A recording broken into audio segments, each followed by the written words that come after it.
ദൈവത്തിന്റെ അതിപരിശുദ്ധ നാമം വാഴ്ത്തപ്പെടുമാറാകട്ടെ. ഇന്ന് നിങ്ങളുടെ മധ്യത്തിലായിരിക്കാൻ കർത്താവ് എൻ്റെ ജീവിതത്തിൽ നൽകപ്പെട്ടിരിക്കുന്നതായ നല്ല അവസരത്തിനെ ഓർത്ത് ഞാൻ ദൈവത്തെ സ്തോത്രം ചെയ്യുകയാണ്. കഴിഞ്ഞ നാളുകളിൽ നമ്മൾ കണ്ടുവരുന്നത് പോലെ ഫിലെമോൻ എഴുതിയ ലേഖന പുസ്തകത്തെ കുറിച്ചാണ് ഇവിടെ സംസാരിച്ചു കൊണ്ടിരിക്കുന്നത്. ഇന്നും ഞാൻ സംസാരിക്കാൻ പോകുന്നത് ഫിലെമോൻ എഴുതിയ ലേഖന പുസ്തകം അതിൻ്റെ 13-ാം വാക്യം മുതൽ 17-ാം വാക്യം വരെയാണ് നമ്മൾ കാണുവാനായിട്ട് താല്പര്യപ്പെടുന്നത്. കഴിഞ്ഞ നാളുകളിൽ പൗലോസ് ഫിലെമോനോട് പറഞ്ഞ കാര്യവും പൗലോസ് ഓനേസ്മോസിനെ കുറിച്ച് പറഞ്ഞ കാര്യങ്ങളൊക്കെ നമ്മൾ കണ്ടു. ഇന്ന് നമ്മൾ ചിന്തിക്കുവാനായിട്ട് പോകുന്നത് പൗലോസും ഫിലെമോനും തമ്മിലുള്ള ബന്ധം, ആ ബന്ധത്തെക്കുറിച്ചാണ് ഇവിടെ നമുക്ക് കാണുവാനായിട്ട് കഴിയുന്നു. അവിടെ ഒരുവൻ ക്രിസ്തുവിലായാൽ പുതിയ സൃഷ്ടി എന്ന ദൈവത്തിന്റെ വചനപ്രകാരം ഓനേസിമോസ് തൻ്റെ ശുശ്രൂഷ, പൗലോസിന്റെ ശുശ്രൂഷ മുഖാന്തരം ജയിലിൽ വെച്ച് തനിക്കുണ്ടായ ഒരു മാറ്റം ഒരു വലിയ മാറ്റമായിരുന്നു. അവന്റെ ജീവിതത്തിൽ കഴിഞ്ഞു പോയതായ സകല കാര്യങ്ങൾ മറന്നുകൊണ്ട് പുതിയ ഒരു ദൈവത്തിന്റെ ദാസനായി അവൻ രൂപാന്തരപ്പെടുന്ന ഒരു അനുഭവത്തെക്കുറിച്ച് പൗലോസിനോട് പറയുകയാണ്. എന്നെ കേൾക്കുന്ന പ്രിയ ദൈവമക്കളെ, ഇവിടെ പറയുന്ന ഒരു ഭാഗം എനിക്ക് എന്നെ വളരെയധികം ചിന്തിപ്പിച്ചതായ ഒരു ഭാഗം ഇതാണ്. പൗലോസിന് ഓനേസിമോസിനെ കൊണ്ട് ആവശ്യമുണ്ടായിരുന്നു. കൂടെ നിർത്തണമെന്ന് തിമോഥെയോസിനെ കൂടെ നിർത്തിയിരിക്കുന്നത് പോലെ, ലൂക്കോസിനെ കൂടെ നിർത്തിയിരിക്കുന്നത് പോലെ ഓനേസിമോസിനെ കൂടെ നിർത്തിയിരിക്കണമെന്നൊരു താല്പര്യമുണ്ടായിരുന്നു. പക്ഷേ ഈ താല്പര്യം ദൈവത്തിന്റെ സ്നേഹത്തിൽ അവൻ അവിടെ ഒരു കാര്യം ഇങ്ങനെ പറയുകയാണ്: എനിക്ക് താല്പര്യമുണ്ടെങ്കിലും നിന്റെ അനുവാദമില്ലാതെ അവനെ എൻ്റെ കൂടെ നിർത്തുന്നത് ശരിയല്ല, ഉചിതമല്ല എന്ന ഒരു കാര്യത്തെക്കുറിച്ച് വ്യക്തമായിട്ട് പൗലോസ് ഓനേസിമോസിനോട് പറയുന്നതായിട്ട് നമുക്ക് കാണുവാനായിട്ട് കഴിയുന്നു. പ്രിയരെ, നമ്മൾ ചിന്തിക്കുന്ന ഒരു ഭാഗം, ഇന്ന് ലോകത്ത് പലരുടെയും ആടുകളെ മോഷ്ടിക്കാനും പലരുടെയും ജീവിതത്തിൽ ഉണ്ടായിരിക്കുന്ന പലതിനെ അപഹരിക്കുവാനും ശ്രമിക്കുന്നതായ ഒരു കാലഘട്ടമാണെന്നും ഒരു സഭയിൽ ഇരുന്നിട്ട് ആ സഭയിലുള്ള കുറെ വ്യക്തികളെ കൊണ്ട് മറ്റൊരു സഭ ഉണ്ടാക്കി പോകുന്ന ഒരു കാലഘട്ടമാണ് ഇന്ന്. അങ്ങനെയാണ് ഏകദേശം സഭകളും ഉണ്ടാകുന്നത്, അങ്ങനെയൊക്കെയാണ്. അപ്പൊ പൗലോസ് താൻ പറയുന്ന ഒരു ഭാഗം ഇങ്ങനെയാണ്: ഈ ഓനേസിമോസിനെ കുറിച്ച് ഇങ്ങനെ പറയുന്നു, എനിക്ക് അവനെ എൻ്റെ കൂടെ നിർത്താൻ താല്പര്യമുണ്ട്, പക്ഷെ നിന്റെ അനുവാദമില്ലാതെ എൻ്റെ കൂടെ നിർത്തുന്നത് ശരിയല്ല. ഇവൻ എനിക്ക് വേണ്ടിയുള്ളവനല്ല, ഇവൻ നിനക്ക് വേണ്ടിയുള്ളവനാണ് എന്ന് വ്യക്തമായിട്ട് ഓനേസിമോസിനെ കുറിച്ച് ഫിലെമോനോട് പറയുന്നതായിട്ട് നമുക്ക് കാണുവാനായിട്ട് കഴിയുന്നു. നമ്മുടെ ചിന്താഗതി അതുപോലെ മാറാമെങ്കിൽ നമ്മുടെ ജീവിതത്തിനകത്ത് ഒരുപാട് മാറ്റങ്ങൾ ഉണ്ടാകും. പലപ്പോഴും നമ്മൾ ചിന്തിക്കുന്നത് ആ വ്യക്തി എനിക്ക് കിട്ടിയിരുന്നുവെങ്കിൽ കൊള്ളാമായിരുന്നു, ഇന്ന വ്യക്തി എനിക്ക് കിട്ടിയിരുന്നുവെങ്കിൽ കൊള്ളാമായിരുന്നു എന്ന് പലരും ചിന്തിക്കുന്നു. അതിനുവേണ്ടി പ്രവർത്തിക്കുവാൻ തയ്യാറാകാതെ മറ്റുള്ളവരുടെ ആടുകളെ മോഷ്ടിക്കുന്ന ഒരു അനുഭവമാണ് ഇന്ന് ലോകത്ത് കണ്ടുകൊണ്ടിരിക്കുന്നത്. എന്നെ കേൾക്കുന്ന പ്രിയരെ, ആ ഒരു അനുഭവത്തിൽ നിന്നും മാറി വരാമെങ്കിൽ നമ്മുടെ ആത്മീക നിലവാരങ്ങളിൽ വലിയ വിജയങ്ങൾ ഉണ്ടാകാനായിട്ടിടയാകും എന്നത് സത്യമായ കാര്യമാണ്. ഇവിടെ ഓനേസിമോസിനെ കുറിച്ച് പൗലോസിന് അധികമായിട്ട് സന്തോഷം തോന്നുകയാണ്. ഓനേസിമോസ് അവന്റെ രൂപാന്തരങ്ങൾ, അവന്റെ സ്വഭാവത്തിന്റെ വ്യത്യാസങ്ങൾ കണ്ടു വളരെ സന്തോഷമുണ്ടാകുന്നു. അത് ഒരുവൻ രക്ഷിക്കപ്പെടുമ്പോൾ ഒരുവന്റെ ജീവിതത്തിനകത്ത് ഉണ്ടാകേണ്ട മാറ്റം വളരെ വലുതാണ്. വേദപുസ്തകം പറയുന്നത് പോലെ ഒരുവൻ പുതിയ സൃഷ്ടിയാണ്. ക്രിസ്തുവിൽ അവൻ വരുമ്പോൾ അവൻ പുതിയ സൃഷ്ടിയായി മാറുകയാണ്. പുതിയ സൃഷ്ടിയായി മാറുക എന്ന് പറഞ്ഞാൽ സ്വർഗീയമായിരിക്കുന്ന ആ ഒരു സ്വഭാവത്തിലേക്ക് ആ വ്യക്തി മാറി വരുന്നതായിട്ട് നമുക്ക് കാണുവാനായിട്ട് കഴിയുന്നു. അവൻ ഇന്ന് രക്ഷിക്കപ്പെട്ട് കുറച്ചു ദിവസം നല്ല സ്നേഹവും സന്തോഷവും ആയിരിക്കും. ചില ദിവസങ്ങൾ കഴിയുമ്പോൾ പലവിധമാകുന്ന പ്രവർത്തികളിലേക്ക് അവർ അകപ്പെട്ടു പോകുകയാണ്. എന്നെ കേൾക്കുന്ന പ്രിയരെ, പൗലോസിന്റെ ജീവിതത്തില് ഓനേസിമോസിനെ കുറിച്ച് വളരെ സന്തോഷമുണ്ടാകുന്ന ഒരു അനുഭവത്തെ കുറിച്ച് നമുക്ക് അവിടെ കാണുവാനായിട്ട് കഴിയുന്നു. ഓനേസിമോസിനെ കുറിച്ച് അവൻ ഫിലോമോനോട് പറയുന്ന ഒരു കാര്യം ഇതാണ്: അവൻ നല്ല ഒരു ശുശ്രൂഷകനാണ്. Praise the lord. ഓനേസിമോസ് എന്ന് പറയുന്നത് നല്ല ഒരു ശുശ്രൂഷകനാണ്. എന്തുകൊണ്ടാണ് പൗലോസിന് ഓനേസിമോസിനെ കുറിച്ച് സന്തോഷം തോന്നുന്നത് എന്നതിനെ കുറിച്ച് ഫിലോമോനോട് പറയുകയാണ്. ഒന്ന്, അവൻ നല്ല ഒരു ശുശ്രൂഷകനാണ്. Praise the Lord. അവൻ നല്ല രീതിയിൽ പ്രവർത്തിക്കുവാൻ കഴിവുള്ള ഒരു വ്യക്തിയാണ് ഓനേസിമോസ്. അവന്റെ ജീവിതത്തിൽ ക്രിസ്തു വന്നപ്പോൾ, അവന്റെ ജീവിതം ക്രിസ്തുവിലായപ്പോൾ അവന്റെ ജീവിതത്തിൽ ഉണ്ടാകുന്ന മാറ്റം നമ്മൾ മനസ്സിലാക്കണം. ഒന്ന്, അവൻ നല്ല ഒരു ശുശ്രൂഷകനാണ്. രണ്ടാമത്, പൗലോസ് പറയുന്ന ഒരു ഭാഗം ഇങ്ങനെയാണ്: അവൻ നല്ല ഒരു ദൈവത്തിന്റെ ദാസനാണ്. Price the Lord.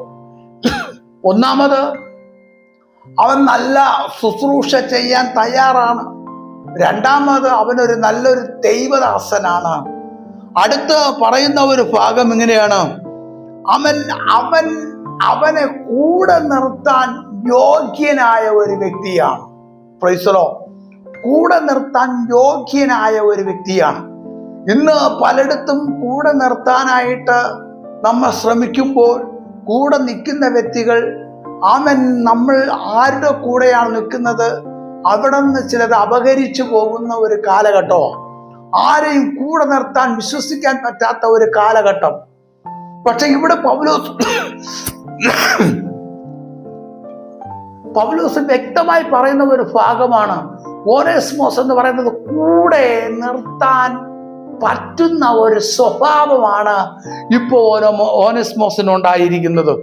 അതുപോലെ അവിടെ പറയുന്ന ഒരു ഭാഗം അടുത്ത് പറയുന്നത്, അവൻ വളരെ പ്രയോജനകരമാകുന്ന ഒരു വ്യക്തിയാണ്. എല്ലാ കാര്യങ്ങളിലും ഒരു പ്രയോജനകരമാകുന്ന ഒരു വ്യക്തിയാണ് ഈ ഓനേസിമോസ്.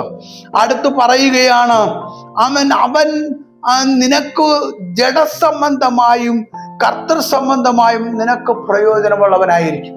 അവിടെ രണ്ട് ഭാഗങ്ങൾ പറഞ്ഞു. ഒന്ന്, ജഡസംബന്ധമായും കർത്തൃസംബന്ധമായും. അങ്ങനെ പറയാനുള്ള കാരണം, ജഡസംബന്ധമായി പറയുമ്പോൾ ഒരുപക്ഷെ നമ്മൾ ചിന്തിക്കും ജഡത്തിന്റെ പ്രവൃത്തി എന്ന്. അങ്ങനെയല്ല പ്രിയരെ. അതിനെക്കുറിച്ച് ആഴമായിട്ട് പഠിക്കുമ്പോൾ നമുക്ക് അതിനെക്കുറിച്ച് കാണുവാൻ കഴിയുന്നത്, ജഡസംബന്ധമായി എന്ന് പറയുന്നത് ഭൗതികമാകുന്ന കാര്യങ്ങളിലും ദൈവവേലയിലും ഈ രണ്ട് ബന്ധത്തിലും ഇവൻ പ്രയോജനമുള്ളവനാണ് എന്ന് പൗലോസ് വ്യക്തമായിട്ട് പറയുന്നു. Price the Lord. അതുപോലെ അടുത്ത് പറയുന്ന ഒരു ഭാഗം, അവൻ നിന്റെ ദാസനല്ല, അവൻ നിനക്കൊരു സഹോദരനായിട്ട് നിന്റെ കൂടെ ഉണ്ടാകും. അടുത്തത് പറയുകയാണ്, നീ അവനെ കൂട്ടാളിയായി ഒരു സുഹൃത്തായിട്ട് കരുതാൻ നീ തയ്യാറാകണം. Price the Lord. എന്തുകൊണ്ടാണ് ഇത്രയും കാര്യം ഓനേസിമോസിനെ കുറിച്ച് ഫിലോമോനോട് പറയാൻ കാര്യം എന്ന് ചോദിച്ചാൽ, ഇതിന്റെ പശ്ചാത്തലം നമ്മൾ വായിക്കുമ്പോൾ കാണുവാൻ സാധിക്കുന്നത്, ഓനേസിമോസിനെ വളരെ അധികം വെറുത്തിരുന്നു എന്ന് നമുക്ക് കാണുവാനായിട്ട് കഴിയുന്നു. ഓനേസിമോസ് ചില പ്രവർത്തികൾ, ചില അന്യായം ചെയ്തത് കൊണ്ടാണ് ഇവനെ കാരാഗ്രഹത്തിൽ അടച്ചതായിട്ട് നമ്മൾ കഴിഞ്ഞ നാളുകൾ നമ്മൾ കണ്ടതാ. ഈ ഓനേസിമോസിനെ കുറിച്ചൊരു വെറുപ്പ് ഈ ഫിലോമോൻ എന്ന് പറയുന്ന വ്യക്തിക്ക് ഉണ്ടായിരുന്നു. അതുകൊണ്ടാണ് ഇത്രയും കാര്യങ്ങൾ അവിടെ പറയുവാനായിട്ടിടയായത്. ചില വ്യക്തികൾ ചോദിക്കാം, പൗലോസിന് ഇത്രയും ഗ്യാരണ്ടി കൊടുക്കുവാൻ കഴിയുന്നതിന്റെ കാരണം എന്ത്? എന്നെ കേൾക്കുന്ന പ്രിയ ദൈവമക്കൾ, അതിന്റെ ഉത്തരം വളരെ സിമ്പിളാണ്. ഒരു പ്രോഡക്റ്റ്, ഒരു കമ്പനി അത് പുറത്തു വിടുമ്പോൾ ആ പ്രോഡക്റ്റിന്റെ ഗ്യാരണ്ടിയും ആ പ്രോഡക്റ്റിനെ കുറിച്ചുള്ള കാര്യങ്ങളും ആ കമ്പനിക്ക് മാത്രമേ പറയാൻ പറ്റത്തുള്ളൂ. എന്നതുപോലെ ഇവൻ ക്രിസ്തുവിനാൽ പണിയപ്പെട്ടിരിക്കുന്നു എന്ന് ക്രിസ്തുവിലായവനെ കണ്ടാൽ പറയാൻ പറ്റത്തുള്ളൂ. മനസ്സിലായി എന്ന് ചിന്തിക്കുന്നെങ്കിൽ ഒന്നുകൂടി പറയാം. ഒരുവൻ ക്രിസ്തുവിലാകുമ്പോൾ ക്രിസ്തുവിൽ ആയവനെ കുറിച്ച് ഗ്യാരണ്ടി പറയാൻ, ക്രിസ്തുവിൽ ആയവനെ കുറിച്ച് സാക്ഷി പറയുവാൻ ക്രിസ്തുവിലായിരിക്കുന്ന വ്യക്തിക്ക് കഴിയത്തുള്ളൂ. അല്ലാത്ത ഒരു വ്യക്തിക്ക് കഴിയത്തില്ല. Price the Lord.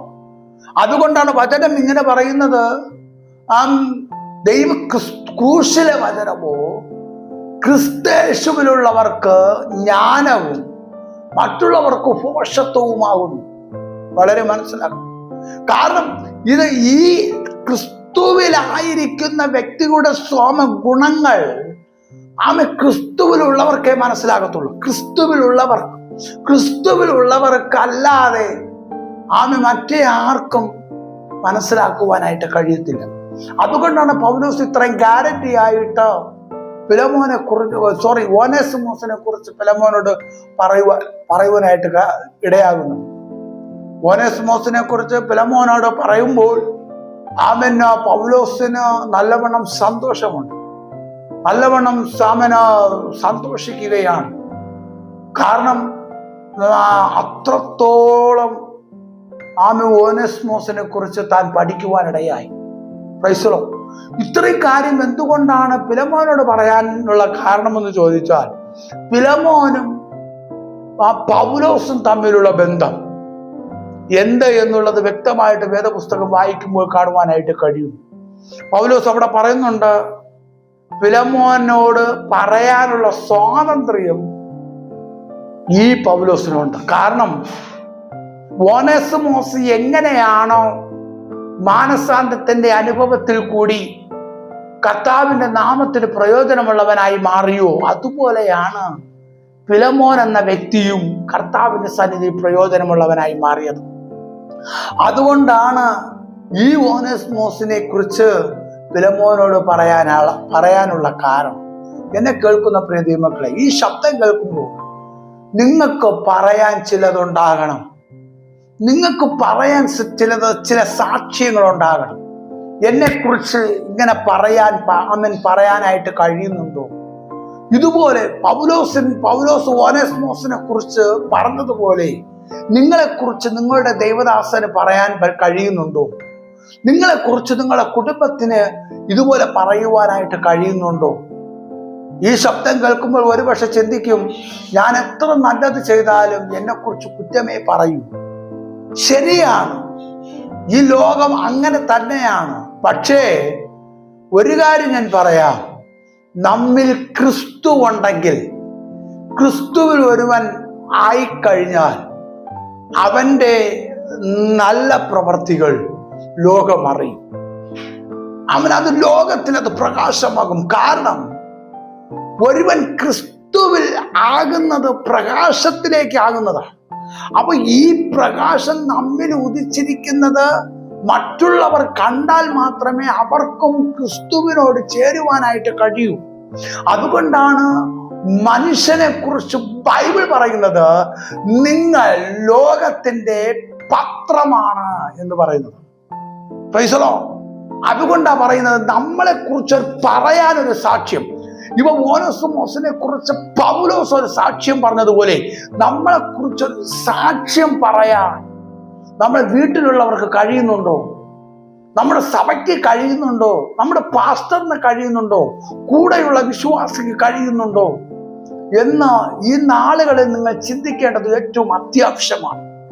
ഇവിടെ വളരെ വ്യക്തമായിട്ട് പൗലോസ് ശുശ്രൂഷിച്ച തന്റെ ശുശ്രൂഷയിൽ ദൈവത്തിന്റെ വേലയിലേക്ക് സമർപ്പിക്കപ്പെട്ടിരിക്കുന്ന വ്യക്തികളെ കുറിച്ച് സാക്ഷ്യം പറയുന്നത് പോലെ ഈ നാളുകളിൽ നമ്മളെ കുറിച്ചും സാക്ഷ്യം പറയത്തക്ക രീതികളിലുള്ള പ്രവർത്തികൾ നമ്മുടെ ജീവിതത്തിൽ നിന്ന് പുറപ്പെടേണ്ടത് ഏറ്റവും അത്യാവശ്യമാണ്. ഇന്ന് ലോകത്ത് ഒത്തിരി പ്രതികൂലങ്ങളും പ്രയാസങ്ങളും ഒക്കെ നടക്കുന്നുണ്ട്. യുദ്ധങ്ങളും യുദ്ധക്ഷാമങ്ങളും ഒക്കെ വരാൻ പോകുകയാണ്. ഇതിന്റെ മുമ്പിൽ നിൽക്കണമെങ്കിൽ ദൈവത്തിന്റെ കൃപ ഒന്നല്ലാതെ മറ്റൊന്നും നമ്മുടെ മുമ്പിലില്ല. അപ്പൊ ദൈവത്തിന്റെ കൃപയിൽ നാം നിൽക്കുമ്പോൾ നമ്മെ തൊടുവാൻ ഒരു ശക്തിക്കും കഴിയത്തില്ല. അതുകൊണ്ട് ഈ നാളുകളിൽ നമ്മളെ കുറിച്ച് ഒരു നല്ലൊരു സാക്ഷ്യം ഉണ്ടാക്കിയെടുക്കേണ്ടത് ഏറ്റവും അത്യാവശ്യമാണ് എന്ന് വ്യക്തമായി ഈ പുസ്തകം നമ്മെ പഠിപ്പിക്കുകയാണ്. പ്രൈസലോ. ഈ ഫിലെമോൻ എന്ന ഈ പുസ്തകത്തെ കുറിച്ച് പ്രസംഗിക്കുന്നത് ഞാൻ അധികം കേട്ടിട്ടില്ല. ഈ എങ്കിലും ഇത് എന്തുകൊണ്ടാണ് ഇതിനെക്കുറിച്ച് പ്രസംഗിക്കാത്തത് എന്നതിനെ കുറിച്ച് ഞാനിങ്ങനെ വായിക്കുമ്പോഴാണ് എനിക്കൊരു കാര്യം പിടികിട്ടിയത്. ഒരു വ്യക്തിക്കുണ്ടായ മാനസാന്തരം, ആ മാനസാന്തരം വ്യക്തമായിട്ട് ഇവിടെ കാണുവാനായിട്ട് കഴിയും. അങ്ങനെ ഒരു മാനസാന്തരം നമ്മിലുണ്ടെങ്കിൽ, അങ്ങനെ ഒരു സാക്ഷ്യം നമ്മിലുണ്ടെങ്കിൽ, നിശ്ചയമായിട്ട് നമ്മിൽ കൂടി അനേക വ്യക്തികളെ ക്രിസ്തുവിലേക്ക് നേടാൻ നമുക്ക് കഴിയും എന്നത് വളരെ സത്യമായ കാര്യമാണ്. ഈ നാളുകളിൽ എൻ്റെ ശബ്ദം കേൾക്കുന്ന പ്രിയപ്പെട്ടവരോട് എനിക്ക് പറയാനുള്ളത്, നിങ്ങളുടെ ജീവിതത്തിലും നിങ്ങളെക്കുറിച്ചൊരു സാക്ഷ്യം പറയാൻ നിങ്ങൾക്കുണ്ടാകണം പ്രിയരെ. ആമൻ. എങ്കിൽ മാത്രമേ ഇന്നത്തെ കാലഘട്ടത്ത് അനേക വ്യക്തികൾ നിങ്ങളിൽ കൂടി ക്രിസ്തുവിലേക്ക് വരത്തുള്ളൂ. ആ ഒരു അനുഭവത്തിലേക്ക് നമ്മുടെ ജീവിതങ്ങളെ ഒരുക്കാം. ആ നിലവാരങ്ങളിലേക്ക് ജീവിക്കേണ്ടതിന് ദൈവമേ എന്നെ സഹായിക്കണമേ എന്ന് പറഞ്ഞ് നമുക്ക് പ്രാർത്ഥിക്കാം. നിശ്ചയമായിട്ടും നമുക്കൊരു സാക്ഷ്യം നമ്മുടെ ജീവിതത്തിൽ നിന്നും ഉത്ഭവിക്കട്ടെ എന്ന് ആശംസിച്ചുകൊണ്ടും പ്രാർത്ഥിച്ചുകൊണ്ടും ഞാൻ എൻ്റെ വാക്ക് വിരാമം കുറിക്കുന്നു. ദൈവം നിങ്ങൾ ധാരാളം അനുഗ്രഹിക്കട്ടെ. ആമേൻ.